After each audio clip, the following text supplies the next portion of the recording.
வாழ்க வையகம், வாழ்க வளமுடன். நான் என் பேர் சபரிநாதன். ஸ்ரீபெரும்புதூர் பக்கத்தில் இருக்க பால்நெல்லூர் கிராமத்துல இருந்து வரேன்.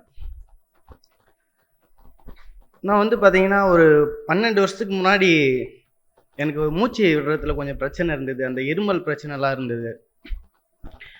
அதனால நான் ஒரு சிங்கர். ஆல்பம்லாம் பண்ணியிருக்கேன். நிறைய ஆல்பம் பண்ணியிருக்கேன்.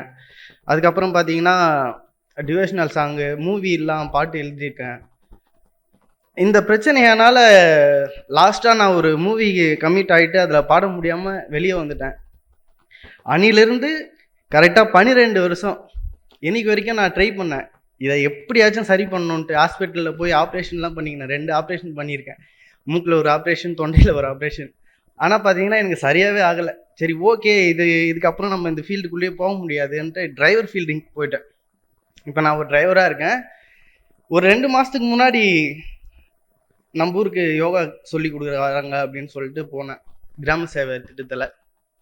அங்கே போயிட்டு இந்த பயிற்சிலாம், மூச்சு பயிற்சி, கபால பயிற்சி இதெல்லாம் பண்ணி இப்போ பார்த்தீங்கன்னா எனக்கு சரியாகவே ஆயிடுச்சு.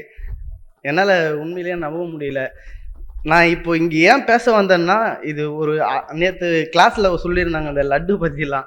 அந்த மாதிரி தான் எனக்கு தோணுது. நான் வந்து அழகான ஸ்வீட்டான ஒரு லட்டு, இதை அப்படி தான் நினைக்கிறேன். அதை நான் சாப்பிட்ருக்கேன். இதை வந்து மற்றவங்களுக்கும் போய் சேரணும் இந்த ஸ்வீட்டு. ஸோ அதனால தான் நான் பேச வந்திருக்கேன். நீங்களும் போயிட்டு உங்களுக்கு தெரிஞ்சவங்க கிட்டலாம் சொல்லுங்கள்.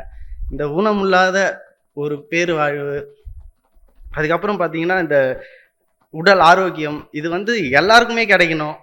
ஸோ எல்லாருக்கிட்டையும் போய் சொல்லுங்கள். அதுக்கப்புறம் இந்த பிளேஸ், இதை பற்றி சொல்லி ஆகணும். சொர்க்கம் மாதிரி இருக்குது இந்த இடம் பார்க்குறதுக்கே. எங்கள் ஊரில் வந்து பார்த்தீங்கன்னா ஃபுல் பொல்யூஷன். இந்த சரியாக மூச்சே விட முடியாது. 10 வீடு இருக்குது எங்கள் தெருவில். ஒரு 10 பேருக்கு வீசிங் ப்ராப்ளம் இருக்கும். அந்த மாதிரியான இடத்துல இப்போ வாழ்ந்துன்னு இருக்கோம். ஸோ இதுக்கப்புறம் வர தலைமுறை வந்து ஆரோக்கியமாக வாழணும்னா இந்த மனவள கலையை கற்றுக்கணும். அப்போ தான் வந்து ஆரோக்கியமாக வாழ முடியும். அப்புறம் ஃபுட்டு பத்தலைன்ட்டு இன்னொரு முறை போய் நின்னாலும் முகம் சொல்லிக்காமல் கொடுக்குறாங்க.